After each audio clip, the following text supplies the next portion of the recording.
It's about time we got these evil heroes because we didn't top not just once, but 2 events.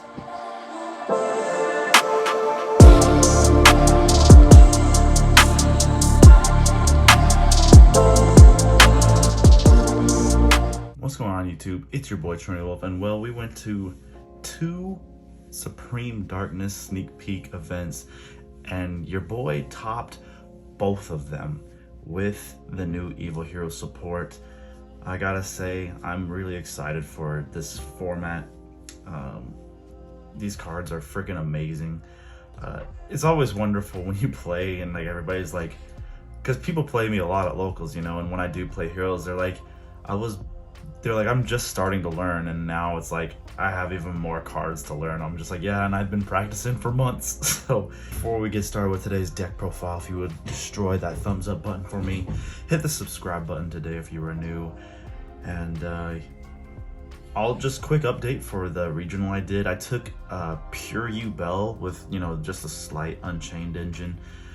We did really well. The only thing that stinked was it was only like top 24. Fortunately, my friend Ronald topped. He got 2nd place, so shouts out to him with Pure Raziel. But losing round 1 already set my hopes really low. But then we pretty much won everything up until we drew one more time. And then we lost another game, and I was like, X2-1. I was like, I just have to win the very last round, and I'll get my invite.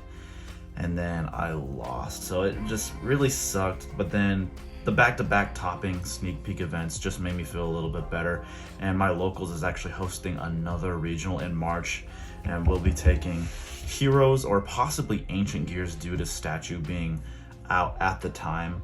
But anyway, guys, without further ado, let's just go ahead and get started with today's deck profile. We're just gonna go quick because it's mostly standard stuff. 3 Ferris, 2 Vion, 1 Increase, 2 Stratos.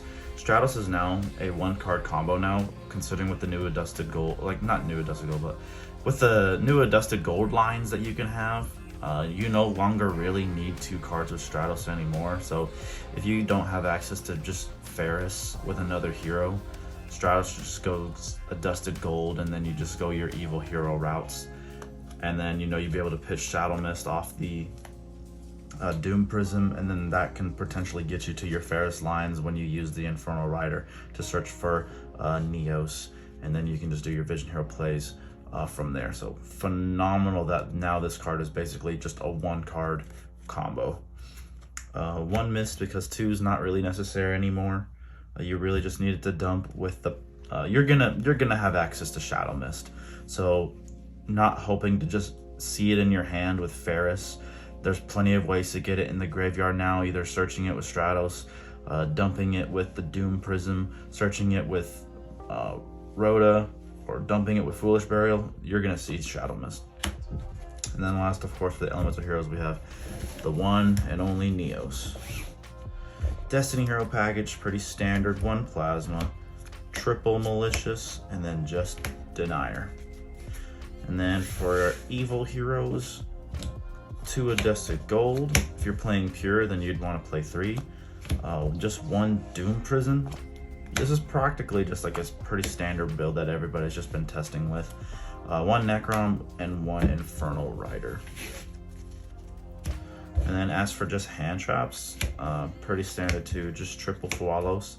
But only 2 Ash Blossom and Joyous Spring, just because my other one is a common, and I just wanted to put in 1 more, like, not really tech card, but like I wanted to keep it 52. So we cut the 1 Ash Blossom for just a basically, I'll even just tell you, we basically cut an Ash Blossom for triple Tactics Thrust, just because you can search pretty much every card in this entire deck with Thrust.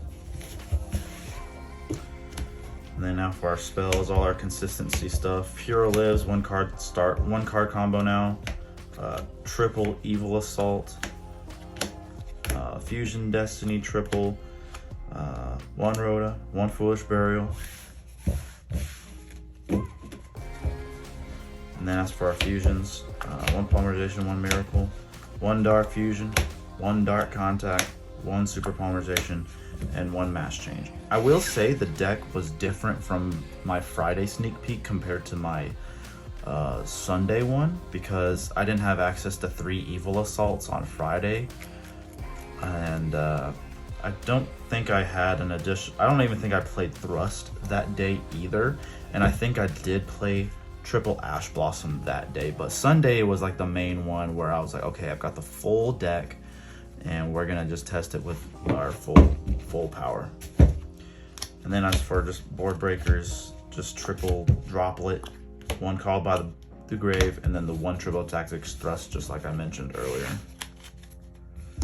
Then traps, triple imperm, 1 dark supremacy, and favorite contact. Dark supremacy is so good, you guys. Like, it's like honestly overwhelming how powerful this card can, and just stopping your opponent from just any kind of card they activate. Yes, we don't have a way to stop Nibiru quite yet. I mean, yeah, I guess you technically have cross out designator, but we don't have like a hero card that can stop a card like that. But Dark Supremacy is like a huge step forward to this deck, also allowing you to be able to put back all your stuff from banished or grave back into your deck. I guess the only thing that kind of stinks is, like, you know, we always hit the crossfire with things like not Raziel, but Malice being in the format. Like, Lancia kind of hurts our deck just a little bit, but not enough to like butcher it. But with like the Omni Hero variant where we're playing all these other cards, it kind of stinks, because it's like if you get Lancia, it turns off Malicious, turns off Miracle Fusion, turns off a lot of things. It turns off the Infernal Rider to get super poly. It kind of hurts just a little bit, but it's not enough to really make us end our turn, but it does hurt just a little bit.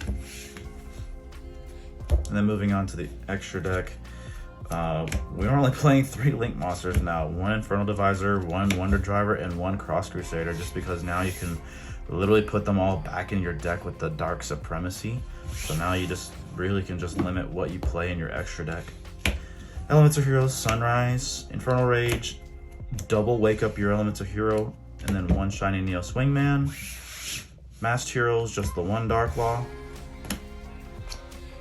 Destiny Hero Phoenix Enforcer for the Destiny Heroes, and then for Evil Heroes, double Neos Lord, 1 Backfire, 1 Darkest Night, and then 1 Malicious Bane.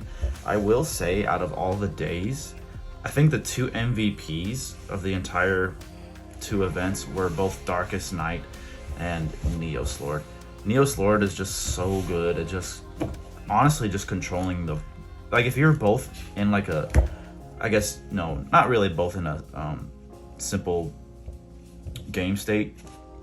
So if you're in a simplified game state and you have a Neos Lord on the field, it's overwhelming your opponent very, very easily. Like, they have a card, they have a monster on the field, they activate like a spell or something, and then you just Neos Lord take one of their guys. He can't be destroyed by battle or card effect. It's just absolutely wild how powerful Neos Lord is. And then there's times where, like, I had Darkest Night, and then I would activate another effect because of how much attack they were losing with Darkest Night. They were like, SP, target itself, target the Darkest Night. I'm like, okay. I mean, I told you what his effect is. And then they banish him. I go effect, target a warrior or fiend in the grave, special summon it, and then you just keep comboing anyway. It is absolutely wonderful.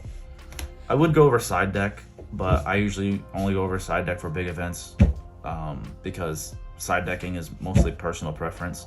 I guess the only tech card I do have in my side deck that I'll just mention is just D-Force, just because of how powerful D-Force is against things like Raziel, where they just can't target any of your cards. So if you're sitting on Plasma, DPE, Dark Law, I mean, they wouldn't be able to send the 1 card from their extra deck anyway to negate a card on your field, but if you just had Plasma with D-Force, there's honestly really nothing they can do to it. So it's really powerful. But yeah, you guys, this is just my deck profile for pretty much the last 2 days, besides the regional, of course, because I took U-Bell.